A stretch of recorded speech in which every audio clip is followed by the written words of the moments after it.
Chapter 19. Now it came to pass after this that Nahash, the king of the children of Ammon, died, and his son reigned in his stead. And David said, I will show kindness unto Hanun, the son of Nahash, because his father showed kindness to me. And David sent messengers to comfort him concerning his father. So the servants of David came into the land of the children of Ammon to Hanun to comfort him. But the princes of the children of Ammon said to Hanun, Thinkest thou that David do honor thy father, that he had sent comforters unto thee? Are not his servants come unto thee for to search and to overthrow and to spy out the land? Wherefore Hanun took David's servants and shaved them and cut off their garments in the midst hard by their buttocks and sent them away. Then there went certain and told David how the men were served, and he sent to meet them, for the men were greatly ashamed. And the king said, Tarry at Jericho until your beards be grown, and then return. And when the children of Ammon saw that they had made themselves odious to David, Hanun and the children of Ammon sent 1,000 talents of silver to hire them chariots and horsemen out of Mesopotamia and out of Syria, Makkah, and out of Zobah. So they hired 32,000 chariots, and the king of Makkah and his people, who came and pitched before Medeba, and the children of Ammon gathered themselves together from their cities and came to battle. And when David heard of it, he sent Joab and all the host of the mighty men. And the children of Ammon came out and put the battle in array before the gate of the city, and the kings that were come were by themselves in the field. Now when Joab saw that the battle was set against him before and behind, he chose out of all the choice of Israel, and put them in array against the Syrians. And the rest of the people he delivered into the hand of Abishai his brother, and they set themselves in array against the children of Ammon. And he said, If the Syrians be too strong for me, then thou shalt help me. But if the children of Ammon be too strong for thee, then I will help thee. Be of good courage, and let us behave ourselves valiantly for our people, and for the cities of our God, and let the Lord do that which is good in his sight. So Joab and the people that were with him drew nigh before the Syrians unto the battle, and they fled before him.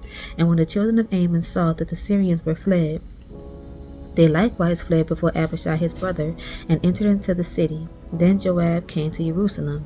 And when the Syrians saw that they were put to the worse before Israel, they sent messengers and drew forth the Syrians that were beyond the river, and Shophach, the captain of the host, Hadarezer, went before them. And it was told David, and he gathered all Israel, and passed over Jordan, and came upon them, and set the battle in array against them. So when David had put the battle in array against the Syrians, they fought with them. But the Syrians fled before Israel, and David slew of the Syrians 7,000 men, which fought in chariots, and 40,000 footmen, and killed Shophach, the captain of the host. And when the servants of Hadarezer saw that they were put to the worst before Israel, they made peace with David, and became his servants. Neither will the Syrians help the children of Ammon any more. Chapter 20. And it came to pass that after the year was expired, at the time that kings go out to battle, Joab led forth the power of the army, and wasted the country of the children of Ammon, and came and besieged Rabbah. But David tarried at Jerusalem, and Joab smote Rabbah and destroyed it. And David took the crown of their king from off his head, and found it to weigh 1 talent of gold. And there were precious stones in it, and it was set upon David's head. And he brought also exceeding much spoil out of the city.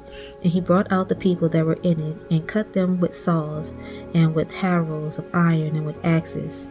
Even so that dealt David with all the cities of the children of Ammon. And David and all the people returned to Jerusalem.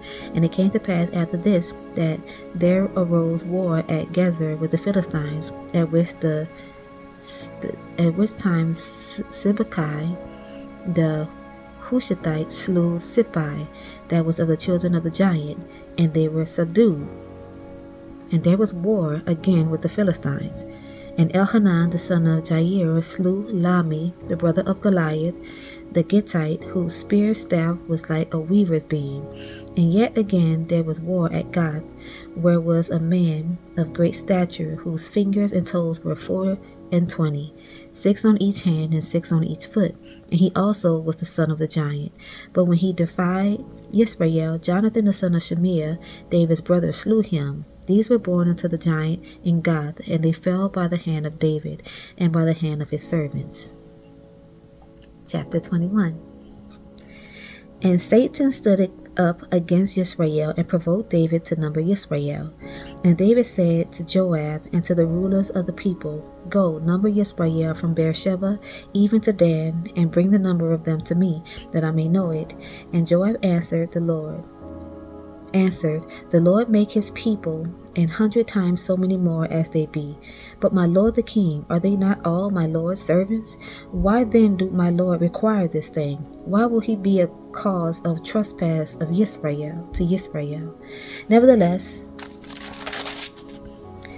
the king's word prevailed against Joab. Wherefore Joab departed and went throughout all Yisrael and came to Jerusalem. And Joab gave the sum of the number of the people unto David. And all they of Yisrael were 1,000 and 100,000 men that drew sword. And Judah was 410,000 men that drew sword. But Levi and Benjamin counted he not among them, for the king's word was abominable to Joab. And God was displeased with this thing. Therefore he smote Yisrael. And David said unto God, I have sinned greatly because I have done this thing. But now I beseech thee, do away the iniquity of thy servant, for I have done very foolishly. And the Lord spake unto Gad, David's seer, saying, Go and tell David, saying, Thus saith the Lord, I offer thee 3 things. Choose thee one of them, that I may do it unto thee. So Gad came to David and said unto him, Thus saith the Lord, Choose thee, either 3 years of famine, or 3 months to be destroyed before thy foes, while that the sword of thine enemies overtake thee, or else 3 days of the sword of the Lord, even the pestilence in the land, and the angel of the Lord destroying throughout all the coast of Israel. Now therefore advise thyself what word I shall bring again to him that sent me. And David said unto Gad, I am in a great strait. Let me fall now into the hand of the Lord. For very great are his mercies, but let me not fall into the hand of man. So the Lord sent pestilence upon Israel, and there fell of Israel 70,000 men. And God sent an angel unto Jerusalem to destroy it.